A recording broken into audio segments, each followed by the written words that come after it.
मित्रों नमस्कार। आज हम पहुंचे मैक्सा लाइफ सुपर स्पेशलिटी हॉस्पिटल एवं फहमी IVF सेंटर।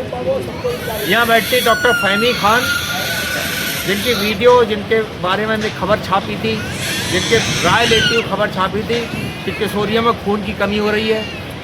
किशोरियों को स्वास्थ्य के लिए टीकाकरण बहुत ज़रूरी है। सर्वाइकल का टीका एक बताया था, कैंसर ऑफ सर्विक्स। ऐसी आज डॉक्टर फहमी खान से फिर हम बात करने आए हैं। आज बात करने जा रहे हैं गर्भवती महिलाओं में क्या क्या दिक्कतें होती हैं, ख़ास तौर से एक्टोपिक प्रेगनेंसी क्या है, जहां पर बच्चा ठहरना चाहिए वहां ना ठहर के ट्यूब में ठहर जाए या किसी अन्य स्थान पर बच्चा ठहर जाए, क्या दिक्कतें हो सकती हैं, ब्लड प्रेशर, शुगर और ओवेरियन सिस्ट, ये गर्भावस्था के दौरान कौन सी दिक्कतें परेशानियां आ रही हैं, इन तमाम मुद्दों पर बात करने जा रहे हैं डॉक्टर फहमी खान से। गौर से सुनिए उनकी बात, जुड़े रहिए हमारे साथ, देखते रहिए गंभीर न्यूज।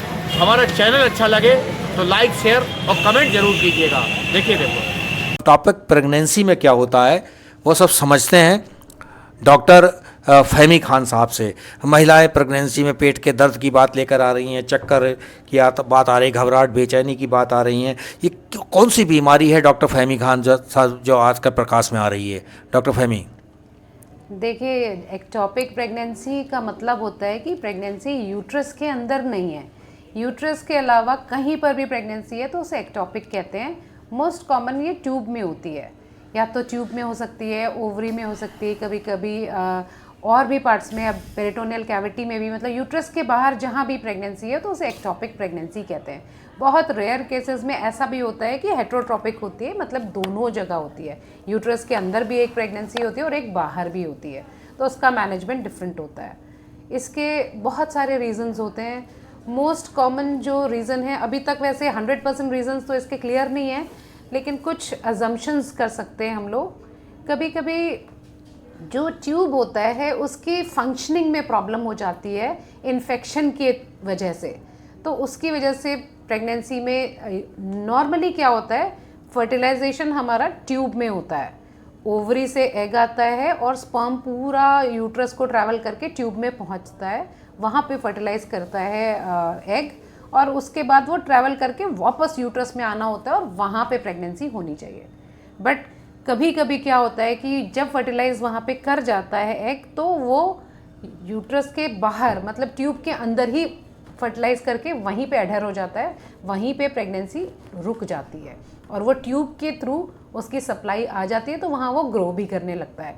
कभी कभी वो ट्यूब से बाहर आके ओवरी में आ जाती है, कभी कभी ओवरी के भी बाहर आ जाती है, तो उसका ट्रीटमेंट अलग अलग है। और कुछ विस्तार से बताना चाहेंगे, कैसे पता लगे कि हमें अब गायनेकोलॉजिस्ट के पास चले जाना चाहिए, तत्काल जांच करानी चाहिए? वो कौन सी जांचें हैं जिससे आइडेंटिफाई हो जाए कि हमें दिक्कत डेवलप हो रही है? देखिए, सब लेडीज़ को अपनी साइकिल की लेंथ के बारे में पता होता है कि किसी की 21 डेज़ की होती है, किसी की 28 डेज़ की होती है, किसी की 35 डेज़ की होती है, तो उनको पता लग जाना चाहिए कि मेरा पीरियड नहीं आया है। एक भी दिन अगर पोस्टपोन होता है तो फ़ौरन प्रेगनेंसी टेस्ट करें। अगर वो क्लियर पॉजिटिव आता है, मतलब जो हमारा यूरिन प्रेगनेंसी टेस्ट की किट्स जो आसानी से मार्केट्स में मिलती हैं, उसमें 2 लाइन अगर इक्वल आ रही हैं तो टेंशन की कोई बात नहीं है, आप अपने डॉक्टर को जाके दिखाएं और प्रेगनेंसी का ट्रीटमेंट कराएं। अगर उसमें एक लाइन फेंट आती है, जिसको कि हम वीकली पॉजिटिव कहते हैं, एक लाइन डार्क आई, एक फेंट आई, तो आपको फ़ौरन दिखाना चाहिए, ये इंडिकेटिव होता है। और एडवांस, ये बहुत अर्ली है पता लगाने के लिए। फिर आप अपने डॉक्टर के पास जाएंगे, वो आपके अल्ट्रासाउंड कराएंगे, बीटा HCG वगैरह कराएंगे अगर डाउट होगा तो। और दूसरा होता है, जब एडवांस हो गया तो आपको पेन फील हो सकता है। जब रप्चर हो जाता है ये ट्यूब, तब आपको बहुत तेज़ का पेन होगा, वॉमिट हो सकती है, फेंट हो सकते हैं, बेहोश हो सकते हैं, और ज़्यादा सीरियस कंडीशन भी हो जाती है कभी कभी कि बहुत सीवियर अगर ब्लीडिंग हो जाती है तो अक्सर लोग हॉस्पिटल तक भी नहीं पहुंच पाते। तो इस चीज़ को नज़रअंदाज बिल्कुल ना करें, जितनी अर्ली डायग्नोज होगी उतना इजी इसका मैनेजमेंट हो जाएगा। कुछ बताना चाहेंगे एक्टोपिक प्रेगनेंसी के बारे में डॉक्टर फहमी? देखिए, इसमें एक होता है कि रप्चर्ड या अनरप्चर्ड, मतलब ट्यूब फट गया है या नहीं फटा है। प्रेगनेंसी अगर ट्यूब के अंदर होती है और अर्ली टाइम में डायग्नोज हो जाती है और बहुत छोटी होती है, तो फिर उसको मेडिसिन के ज़रिए सही किया जा सकता है। लेट अगर हो जाता है तो ट्यूब फट जाता है बड़े होते होते, और उसके बाद उसमें अंदर ब्लीडिंग होने लगती है। फिर जब वो ब्लड पेट के अंदर भरने लगता है तो पेशेंट की कंडीशन बहुत सीरियस हो जाती है। उस केस में फिर हमें ऑपरेशन की ज़रूरत पड़ती है। क्या आपके हॉस्पिटल में इसके मैनेजमेंट की या इसके ट्रीटमेंट का कोई है? बहुत अच्छा है। इसमें देखिए, अगर अर्ली स्टेजेस में होता है तो हम मेडिकली मैनेज करते हैं, उसके लिए टैबलेट्स भी आती हैं, इंजेक्शंस भी आते हैं, उसके लिए हम 1 दिन के लिए एडमिट करते हैं पेशेंट को और फिर डिस्चार्ज कर देते हैं, फिर फॉलो करते हैं मेडिसिन पे। और दूसरा, अगर रप्चर हो गया, पेशेंट सीरियस हो गया तो फिर उसे ऑपरेट करना पड़ता है, तो उसमें लैप्रोस्कोपी भी हो जाता है, और जिनका बहुत सीवियर होता है तो उनका ओपन करना पड़ता है। तो मेरी ये एडवाइस है कि इसमें अर्ली डायग्नोसिस की ज़रूरत है।